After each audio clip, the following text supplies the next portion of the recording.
Bank నిఫ్టీలో trade setup కోసం చూద్దాం. దానికంటే ముందు ఒకసారి దీని స్టోరీ ఏం చెప్తుందని చెప్పేసి దాన్ని కూడా ఫాలోఅప్ చేద్దాం. ఓకేనా? అయితే బ్యాంక్ నిఫ్టీ కంప్లీట్‌గా హైయర్ టైమ్ ఫ్రేమ్ పర్స్పెక్టివ్ వరకు చూస్తే కంప్లీట్‌గా బీరిష్‌లోనే ఉంది. అండ్ ఇదేదైతే ఇప్పుడు ఈ పుల్ బ్యాక్ వచ్చిందో అది వీక్లీ సపోర్ట్ జోన్ నుంచి వచ్చింది. ఈ 50% లైన్ మీరు చూసినట్టయితే ప్రీవియస్ వీడియోస్‌లో కూడా ఉంటది. అది అక్కడి నుంచే మూవ్‌మెంట్ స్టార్ట్ అయింది. హోల్డ్ చేస్తూ. అండ్ కంప్లీట్‌గా ఇప్పుడు మనం 1 అవర్‌లో చూస్తే ప్రీవియస్ వన్ లోవర్ హై ఇది. అండ్ లాస్ట్ లోవర్‌లో ఇక్కడి నుంచి రైజ్ అవ్వడం స్టార్ట్ అయింది. ఇది జస్ట్ ఒక in inducement demand. And inducement demand నుంచి జస్ట్ ఇండ్యూస్ చేయడానికి మాత్రమే వెళ్తది. కంప్లీట్‌గా ట్రెండ్ చేంజ్ అవుతదని చెప్పి మాత్రం మనం ఎక్స్‌పెక్ట్ చేయకూడదు. ఓకేనా? సో, ఇక్కడ మనం చూసినట్టయితే ఈ లోవర్ హై నుంచి ఈ లోవర్‌లో వరకు మనం ఫిబ్ లెవెల్స్ పెట్టుకుంటే ఇది మన ప్రీమియంలో ఉంది. అండ్ ప్రీమియం నుంచి ఏమవుతది మళ్ళీ ట్రెండ్ రివర్సల్ అయ్యే ఛాన్సులు ఎక్కువ ఉంటాయన్నమాట.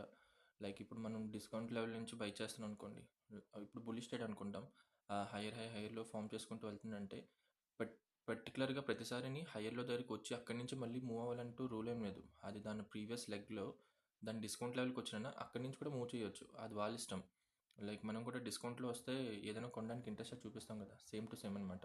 అలాగే ఇప్పుడు సెల్లింగ్ సైడ్ ఉన్నది కాబట్టి మార్కెట్ ప్రీమియంలోకి వెళ్ళిన తర్వాత అది అక్కడి నుంచైనా ఫాల్ చేయొచ్చు. సో, మనం ఇది ఈ ప్రీవియస్ ఫిబ్ లెవెల్స్ పెట్టుకుంటే రఫ్‌గా పెడుతున్నాను. ఆ! సో, ఇది ఇప్పుడు ఈ లెగ్‌లో మనం ఇప్పుడు ప్రీమియంలో ఉన్నాం. అండ్ ప్రీమియంలో ఉంటూ ప్రీమియంలో ఇండ్యూస్‌మెంట్ సప్లై అనమాట నాకిది. సో, ఇండ్యూస్‌మెంట్ సప్లై నుంచి ఇది 15 మినిట్స్ ఇండ్యూస్‌మెంట్ సప్లై. ఓకేనా?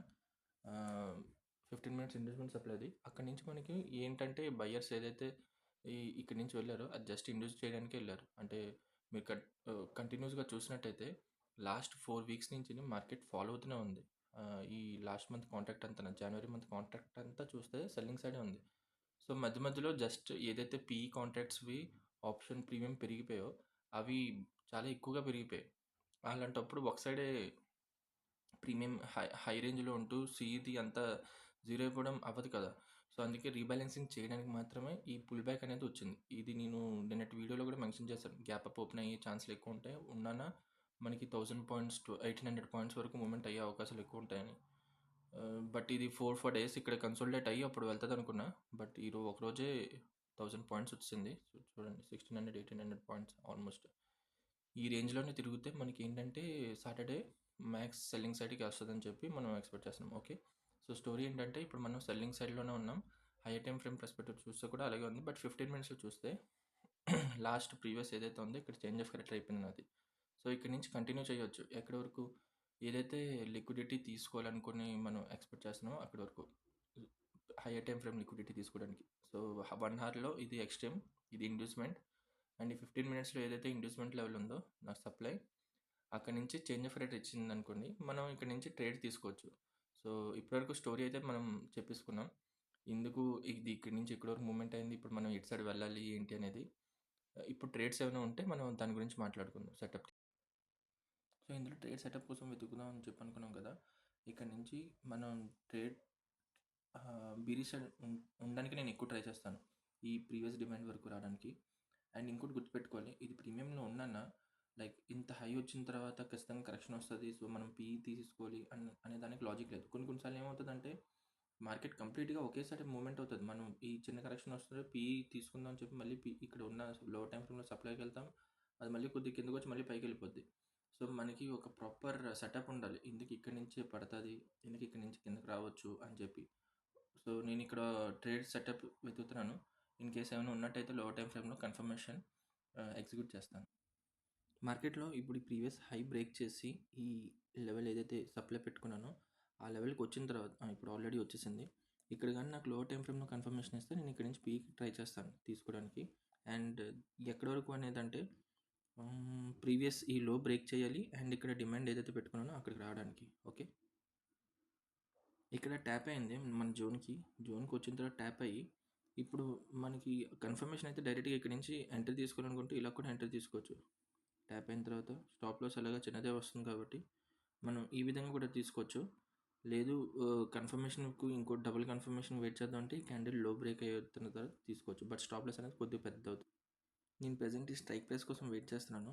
ఈ 49,400 ఆల్మోస్ట్ 486లో నడుస్తుంది. సో, ఇదే బై చేద్దామని. అండ్ ప్రజెంట్ ఓన్లీ జోన్కి ట్యాప్ మాత్రమే అయింది. కొద్దిగా ఇంకా లోపలికి వచ్చి అక్కడి నుంచి ఎటువంటి రిజెక్షన్ వస్తే తీసుకుందామని వెయిట్ చేస్తున్నా. డైరెక్ట్ ఎంట్రీ అయితే ఆల్రెడీ ఎగ్జిక్యూట్ ఇక్కడ నుంచి చేయొచ్చు 34 పాయింట్స్కి. బట్ నేను కొద్దిగా సేఫ్ ఎంట్రీ తీసుకుందామని వెయిట్ చేస్తున్నా. ఓకే, ఇన్ కేస్ ఇప్పుడు డైరెక్ట్ ఎంట్రీ తీసుకుని ఉన్నా మనం ఇక్కడ జాగ్రత్తగా ఉండాల్సింది ఏంటంటే ఈ లెవెల్ నుంచి లైక్ ఈ 49,172 లెవెల్ ఏదైతే ఉందో ఈ లెవెల్ నుంచి ఈ కంప్లీట్ ఈ గ్రీన్ క్యాండిల్ ఉంది కదా, ఈ లో వరకు మనం సేఫ్గా ఉండాలి. ఇక్కడికి వచ్చి మళ్ళీ ఇన్ కేస్ కరెక్షన్ తీసుకుని మళ్ళీ పైకి వెళ్ళిందంటే మనం ఇక్కడ నుంచి డైరెక్ట్ ఎంట్రీ ఏదైతే తీసుకున్నామో అది ఎగ్జిట్ అయిపోవాలి. ఓకే, దాంట్లో కూడా నా లాజిక్ ఉంది. చూడండి, ఇక్కడికి వచ్చింది, ఇక్కడ నుంచి ఇంత స్పైక్ వచ్చిన తర్వాత ఈ గ్రీన్ క్యాండిల్ నుంచి కానీ రిజెక్షన్ తీసుకుందంటే మళ్ళీ ట్రెండ్ కంటిన్యూ అవ్వచ్చు. ఈ ఈ ఇది ఏదైతే జోన్ ఉందో అది బ్రేక్ అయ్యే అవకాశాలు ఎక్కువ శాతం ఉంటాయి అన్నమాట. చూసారా, ఈ క్యాండిల్ చూసినట్టయితే ఈ గ్రీన్ క్యాండిల్లో బయ్యర్స్ ఉన్నారు. ఈ బయ్యర్స్ దగ్గరికి వచ్చిన తర్వాత మళ్ళీ ఈ క్యాండిల్ ఖచ్చితంగా హోల్డ్ చేసి కరెక్షన్ చేస్తే ఈ హై బ్రేక్ చేసేస్తే, ఈ జోన్ బ్రేక్ చేసేది అనుకున్నా. చూడండి, అలాగే ఫామ్ అయింది క్యాండిల్. సో ఇప్పుడు క్యాండిల్స్లో మనం ట్రేడ్ చేస్తే ఈ లో ఖచ్చితంగా బ్రేక్ అవ్వకూడదు. ఈ గ్రీన్ క్యాండిల్ లో ఈ రెడ్ క్యాండిల్ లో ఏదైతే ఉందో అది ఖచ్చితంగా బ్రేక్ అవ్వకూడదు. ఇది కానీ బ్రేక్ అయిందంటే మన ఎంట్రీ లైక్ మనం కన్ఫర్మేషన్ ఎంట్రీ ఏదైతే డైరెక్ట్ ఎంట్రీ తీసుకున్నామో అది మనం హోల్డ్ చేసుకొని ఈ లో బ్రేక్ చేసే వరకు పెట్టుకోవచ్చు, లేదంటే ఇక్కడ మిటిగేషన్ వరకు పెట్టుకోవచ్చు. మన టార్గెట్ దగ్గరికి వస్తే మనం ఇక్కడ నుంచి కొద్దిగా ప్రాఫిట్ బుక్ చేసుకోవచ్చు అనమాట, 60% అయినా. ఓకేనా, సో మనం క్యాండిల్స్లో ట్రేడ్ చేస్తున్నాం. సో జాగ్రత్తగా ఉండాలి. మనం ఇక్కడ ఆల్రెడీ మనకి సైకాలజీ అర్థమైంది, బుల్లిష్ వాళ్ళు ఖచ్చితంగా తీసుకెళ్తున్నారని. బట్ ఇది ఈ హై బ్రేక్ అంటే ఈ ప్రీవియస్ ఇప్పుడు ఈ క్యాండిల్ ఉందా, ఈ లో మాత్రం బ్రేక్ చేయకూడదు. ఇప్పుడు ఈ లో బ్రేక్ చేసిందంటే ఇక్కడ ఏదైతే బయ్యర్స్ వచ్చారో ఈ గ్రీన్ క్యాండిల్లో వాళ్ళు ఇప్పుడు వీక్నెస్ చూపిస్తున్నారు. ఇంకొద్ది కరెక్షన్ చేసే అవకాశాలు ఎక్కువ ఉంటాయి అన్నమాట. అప్పుడు ఆల్మోస్ట్ క్లోజింగ్ పాయింట్ వచ్చింది ఇక్కడ చూడండి, లో 155 అండ్ ఇది 155.05, ఆల్మోస్ట్ 0.05 దగ్గర వరకు వచ్చి హోల్డ్ చేసింది. సో ఇక్కడ ఉన్న కాంట్రాక్ట్స్ అన్నీ ఫిల్ అయిపోయాయి. ఇప్పుడు ఈ హైగాని బ్రేక్ చేసేస్తే మనం ఇక్కడ ఏదైతే డైరెక్ట్ ఎంట్రీ తీసుకున్నామో అక్కడ నుంచి ఎగ్జిట్ అయిపోవచ్చు. లేదు అనుకున్నట్టయితే ఈ కంటిన్యూషన్ చేయాలంటే ఇది ఖచ్చితంగా ఈ లో బ్రేక్ చేసేయాలి. ఇప్పుడు ఈ క్యాండిల్ లో ఏదైతే ఉందో ఇది బ్రేక్ చేసి కంటిన్యూ చేస్తే మనం ఇంకా హోల్డ్ చేసుకుంటూ ఉండొచ్చు ఈ కంప్లీట్గా ఈ మిటిగేషన్ వరకుని. ఓకేనా, ఇక్కడ చూసారా వీక్నెస్ ఎంత క్లియర్గా చూపించిందో. ఇక్కడ యాక్చువల్లీ నేను అనుకునేది ఇక్కడ డబల్ బాటమ్ క్రియేట్ చేసింది, లిక్విడిటీ క్రియేట్ చేసిన తర్వాత పైకి వెళ్ళడానికి ఇక్కడ చూపించింది. ఇక్కడ జరిగింది ఏంటంటే ప్రీవియస్ ఏదైతే సప్లై ఇది లైక్ ఇప్పుడు ఇంటర్నల్లో పుల్ బ్యాక్లో చూపిస్తాను మీకు ఇక్కడ ఏం జరిగింది అనేది. నేను కూడా ఇక్కడ ఎంట్రీ తీసుకోలేదు, బట్ రీజన్ ఏంటనేది చెప్తాను చూడండి. ఇది హై, లో అండ్ మళ్ళీ హై క్రియేట్ చేసిన తర్వాత ఈక్వల్ లో క్రియేట్ చేసింది, ఎగ్జాక్ట్గా ఈక్వల్ లో క్రియేట్ చేసింది. ఆల్రెడీ ఇక్కడ కాంట్రాక్ట్స్ అన్ని ఫిల్ చేసింది. అండ్ ఏదైతే ఈ క్యాండిల్ ఉందో ఈ క్యాండిల్ ఇక్కడ హోల్డ్ చేసి పైన వెళ్ళిన తర్వాత ఇక్కడ నుంచి వీక్నెస్ చూపించాలి.